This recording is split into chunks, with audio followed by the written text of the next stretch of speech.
ഇന്ന് നമ്മൾ വന്നിരിക്കുന്നത് ഇതെവിടെ, ഈ സ്ഥലത്തിന്റെ പേരെന്താ? പന്നിമറ്റത്തുള്ളതായ ഒരു ആന്റിയുടെ അടുക്കലാണ് വന്നിരിക്കുന്നത്. ആന്റിയുടെ പേര് ശാന്തമ്മ ആന്റി എന്നാണ്. ആന്റി നമ്മുടെ ഈ ബയോട്ടോറിയം ഉപയോഗിച്ച ആളാണ്. ഇപ്പൊ ആന്റി ഒന്ന് എണീറ്റ് നിന്ന് ആന്റി. ഇതാണ് ആന്റി. നിലവിൽ ഇപ്പോൾ ആന്റി ആരോഗ്യവതിയാണ്. ആന്റി ഈ സാധനം ഉപയോഗിച്ചു. ആന്റിയുടെ അവസ്ഥ എന്നായിരുന്നു എന്ന് പറയാമോ ആന്റി? അവിടെ ഇരുന്നു, കുഴപ്പമില്ല, അവിടെ ഇരുന്നു. എൻ്റെ അവസ്ഥ പറയുകയാണെങ്കിൽ, ഞാനൊരു ക്യാൻസർ രോഗിയാണ്. ക്യാൻസർ പേഷ്യൻ്റ് ആയിരുന്നു. എൻ്റെ റേഡിയേഷൻ ചെയ്തു നട്ടെല്ല് തളർന്നു പോയതാണ്.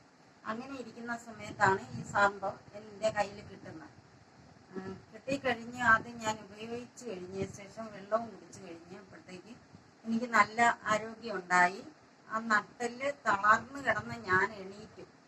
കട്ടിലേന്ന് ഞാൻ എണീറ്റു. നടക്കാനും ബാത്റൂമിൽ പോകാനും ഒക്കെ തുടങ്ങി. ഇപ്പം നല്ല ആരോഗ്യമായിട്ട് വീട്ടിലെ ജോലിയെല്ലാം ചെയ്ത് ഇപ്പം വലിയ കുഴപ്പമൊന്നുമില്ല.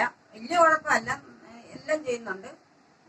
പിന്നെ കുറച്ച് ദൂരമൊക്കെ നടന്നൊക്കെ പോകുന്നുണ്ട്. അങ്ങനെയൊക്കെ ചെയ്യുന്നുണ്ട്. വീട്ടിലെ പണിയെല്ലാം ഞാൻ തന്നെ ചെയ്യും. ഒന്ന് നടന്ന് കാണിക്കാവോ? ആ, കുഴപ്പമില്ല.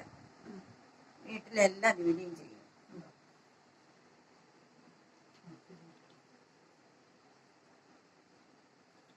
ഓക്കെ, അപ്പൊ ഈ ബയോട്ടോറിയം ഐറ്റം വളരെ നല്ലതാണ്. നല്ലതാണ്. ഓക്കെ, തീരുവ പിന്നെ എടുത്തിട്ട് കാര്യമില്ല.